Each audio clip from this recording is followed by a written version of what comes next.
বন্ধুরা কেমন আছেন? আশা করি সবাই ভালো আছেন। আজকে আপনাদের জন্য নিয়ে এসেছি নতুন একটি ভিডিও, আর তা হলো পিডিসিএ সাইকেল, এডওয়ার্ড ডেমিংয়ের পিডিসিএ সাইকেল। এই সাইকেলটি প্রথমে প্রপোজ করেছিলেন শিউহার্ট। এটিকে অনেকেই বলে শিউহার্ট সাইকেল। পরবর্তীতে এডওয়ার্ড ডেমিং এটিকে বাস্তবে কিভাবে এটিকে ইমপ্লিমেন্ট করা যায় সেই বিষয়টি দেখিয়েছেন এবং পরবর্তীতে এটি এডওয়ার্ড ডেমিংয়ের পিডিসিএ সাইকেল বলা হয়। পিডিসিএ সাইকেল হচ্ছে একটা ম্যানেজমেন্টের সাইকেল। এটিকে দিয়ে আপনারা বিভিন্ন সার্ভিস ওরিয়েন্টেড কোম্পানি বা manufacturing organisation, any kinds of organisation আপনি এটি অ্যাপ্লাই করতে পারবেন। অর্থাৎ আপনি এটিকে দিয়ে ম্যানেজমেন্ট ইমপ্রুভ করতে পারবেন, অপারেশনাল এফিসিয়েন্সি ইমপ্রুভ করতে পারবেন, প্রবলেম সলভ করতে পারবেন, অনেক কিছুই করা যায় এটি দিয়ে।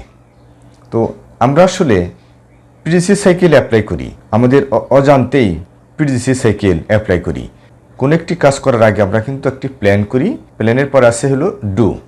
তো ডু আমরা কাজটা সম্পন্ন করি এবং সম্পন্ন করার সময় আমরা কিন্তু চেক করি। তার মানে কি, plan, do, check and act, অর্থাৎ সর্বশেষ পয়েন্টটি হচ্ছে অ্যাক্ট। যেন আমরা ভালোভাবে সম্পন্ন করি, পরবর্তীতে এই কাজটি যেন আরও ভালোভাবে সম্পন্ন করা যায়। আর কাজটি করার সময় আমাদের কী ধরনের প্রবলেম ছিল, সেই প্রবলেমগুলোকে আমরা কিভাবে আরও মিনিমাইজ করে নিয়ে আসতে পারি, এটাই হচ্ছে এক। তো বিষয়টা কী দাঁড়ালো, প্রথমে প্রপোজ করেছিলেন শিউহার্ট পিডিসিএ সাইকেল, পরবর্তীতে এটিকে বাস্তব রূপ দিলেন এডওয়ার্ড ডেমিং। এটি হচ্ছে একটি ম্যানেজমেন্ট সাইকেল, এটিকে দিয়ে আমরা বিভিন্ন প্রবলেম সলভ করতে পারি। একটি উদাহরণ দিয়ে আমি শুরু করছি। জানা গেল যে আগামী 25 তারিখে একটি টেকনিক্যাল অডিট হতে যাচ্ছে। তো টেকনিক্যাল অডিটটা হচ্ছে কোয়ালিটি ডিপার্টমেন্টের একটি ইস্যু। এই জন্যে কোয়ালিটি ম্যানেজার বা কোয়ালিটি জিএম সে একটি প্ল্যান করছে, এই যে টেকনিক্যাল অডিটটি হতে যাচ্ছে সেটি সে সাকসেসফুলি কীভাবে সম্পন্ন করা যায়। সে করলো কি, একটি চেকলিস্ট তৈরি করলো। এটা হচ্ছে তার প্ল্যান, যে সে একটি চেকলিস্ট তৈরি করছে, সে অনুযায়ী সে প্ল্যানটা কমপ্লিট করবে, সে অনুযায়ী সে তার কাজটি প্রজেক্টটি সম্পন্ন করবে। কি কি কোয়ালিটি অ্যাক্টিভিটিস মেনটেন করা হয় তার একটি চেকলিস্ট তৈরি করেছে। যেমন ফেব্রিক ওয়্যারহাউস, তারপরে sample section, cutting, swing, finishing, অর্থাৎ কোয়ালিটি রিলেটেড যে সমস্ত বিষয় একটি টেকনিক্যাল অডিটে চেক করা হয় তার এগেনস্ট একটি সে চেকলিস্ট তৈরি করেছে। এই চেকলিস্ট ধরে ধরে সে করলো কি, আপনার প্রত্যেকটি ডিপার্টমেন্টে অডিট করলো। এটি হচ্ছে ডু। এটি হচ্ছে, আমি আবারও বলতেছি, এটি হচ্ছে ডু। এই চেকলিস্টের এগেনস্টে প্রত্যেকটি ডিপার্টমেন্টে যেয়ে সে করলো কি, একটি অডিট করলো এবং অডিটের করার পরে কোন কোন বিষয় সে চেক করলো তার পাশে টিক দিল। টিক দেওয়ার পরে এভাবে সে একটি তার অডিটটি সম্পন্ন করলো। তার মানে এটি ডু, কাজটি সম্পন্ন হলো। তো এখন প্ল্যান, ডু, চেক। এবার সে চেক করে দেখবে সে যে প্ল্যান করেছিল, এই যে কাজটি সম্পন্ন করলো, সে যে প্ল্যান করেছিল যে সে একটি প্রত্যেকটি ডিপার্টমেন্টে তার চেকলিস্ট অনুযায়ী অডিট করবে, এবং এখন সে চেক করে দেখবে যে কোন কোন বিষয় তার মিসিং আছে, অর্থাৎ কোন কোন বিষয় সে অডিট করে নাই, বা কোন কোন বিষয় আপগ্রেড করতে হবে, কোন কোন কোয়ালিটি অ্যাক্টিভিটিস তার ডকুমেন্টেশন ঠিক নাই, সে ডকুমেন্টেশন আপডেট করতে পারে, বা প্রসেস ঠিক নাই, এবার সে চেক করে দেখবে যে তার কোনো কিছু মিসিং আছে কিনা, কোনো পয়েন্টস বাদ পড়ে গেছে কিনা, তারপরে কোনো ডকুমেন্টেশনে কোনো গ্যাপ আছে কিনা, তারপরে সিস্টেমে কোনো গ্যাপ আছে কিনা। আর টেকনিক্যাল অডিটে যে সমস্ত বিষয় চেক করা হয় সে সমস্ত বিষয় কোনো গ্যাপ আছে কিনা এটা সে চেক করে দেখবে। এটাই হচ্ছে চেক। তারপরে এবার হচ্ছে আপনার প্ল্যান গেল, ডু গেল, চেক গেল, এবার হচ্ছে অ্যাক্ট। আচ্ছা, সে তো প্ল্যান করেছিল যে সে টেকনিক্যাল অডিট হওয়ার আগে সে ইন্টারনাল একটা টেকনিক্যাল অডিট করবে। সে তার এই কাজটি করতে যে, অর্থাৎ ডু এবং চেক করার সময় সে খেয়াল করেছে যে কোন কোন বিষয় তার ইমপ্রুভ করতে হবে, কোন কোন বিষয় তার, সে এবার দেখবে যে কিভাবে এটিকে সাস্টেন করা যায়।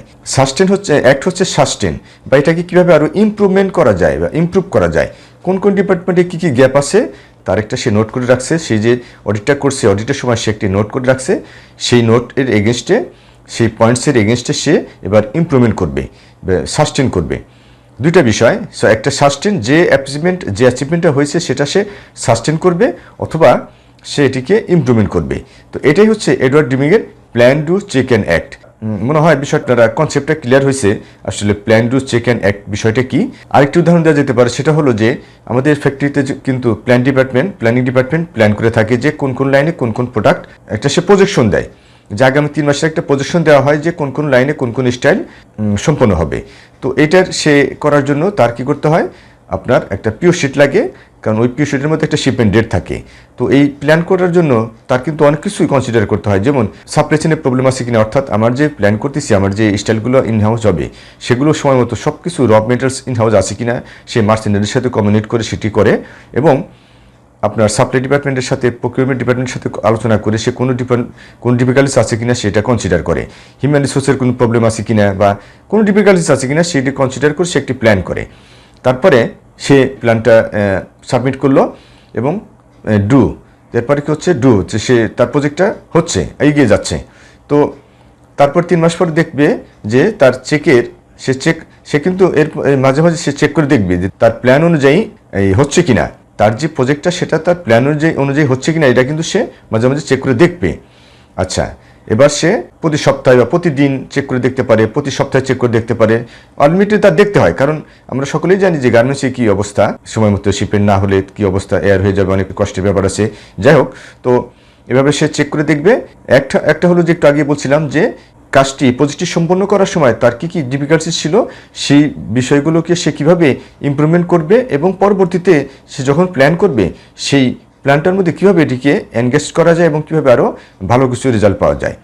তো আশা করি আজকে যে প্ল্যান টু চেকের উপরে যে আমি ডিসকাসটা করলাম, আশা করি আপনাদের কনসেপ্টটা ক্লিয়ার হয়েছে। আজকে আলোচনা এই পর্যন্ত, সবাইকে ধন্যবাদ।